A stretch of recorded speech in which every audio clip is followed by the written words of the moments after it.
The rain had teeth that night. It tore at the windows, hissed against the roof. When the knock came, it wasn't polite. It was frantic. I opened the door and found my grandson, 8 years old, soaked through, chest heaving. His face was white beneath the street lamp. Mom coughed up a lot of blood and collapsed. His voice broke, the words tumbling out. My hand closed around his small shoulder. "Where's Dad? He hit Mom and left." The boy's eyes flickered. Fear, shame, and something darker, something learned too young. I didn't waste time. We drove through the storm, wipers slashing at the night. My pulse was steady, but my grip on the wheel was iron. When we reached their house, the front door hung open. She was on the floor, crimson staining her blouse, one hand trembling weakly in the air before it fell. The rain roared outside. Inside, I heard only my breathing. At the hospital, they took her from me. Machines hummed. Voices muttered medical terms I didn't bother decoding. I stayed in the hallway, the boy wrapped in a blanket beside me. I had known there were problems. The way she had stopped smiling when her husband entered the room. The phone calls she took in the kitchen, voice low.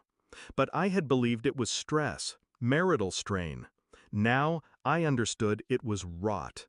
When he arrived, he played his part well. Shock, worry, the wide-eyed performance of a man blindsided by tragedy.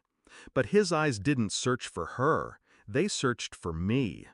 He didn't ask what had happened, he already knew. The police came. She said she'd fallen. The boy said nothing. I said even less. I didn't sleep that night. While she lay under fluorescent light, I started building my case. The bank records came first, movements of money that made no sense for their income. Large transfers to an account in his brother's name. Then the insurance policy, quietly increased last year, naming him sole beneficiary. I spoke to her friend Clara, who'd stopped visiting months ago. Clara told me about the bruises, the excuses, the way my daughter's laugh had gone missing. I kept my expression still. Every detail was a brick in the wall I was building. I called a lawyer I trusted, asked him about emergency asset freezes, about custody transfers. He asked why. I told him I would explain later. At the hospital, I sat by her bed and held her hand. I told her she'd be safe. I didn't tell her how.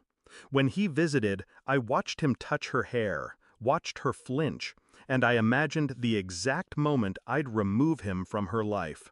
Not loudly, not with fury, but with precision. 2 days later, Clara called again. She'd seen him at a motel. Not with another woman, but with a man I recognized from a photo in my daughter's wedding album. The best man, his oldest friend. And suddenly the shape of it became clear. The violence, the insurance, the money moved out of reach. She wasn't just disposable to him, she was in the way. I got the proof I needed, photographs, timestamps, the motel ledger. That evening I found him in the hospital cafeteria, stirring coffee he wasn't drinking. I placed the envelope on the table and slid it toward him. He opened it. His jaw tightened, his breath caught. I didn't say a word. When I turned to leave, I heard the paper crumple in his fist. I waited until he was home to make my move. Through my lawyer, the emergency orders were filed. His access to her accounts, cut. The house, frozen as a marital asset pending investigation. Custody of the boy, provisionally transferred to me until she recovered.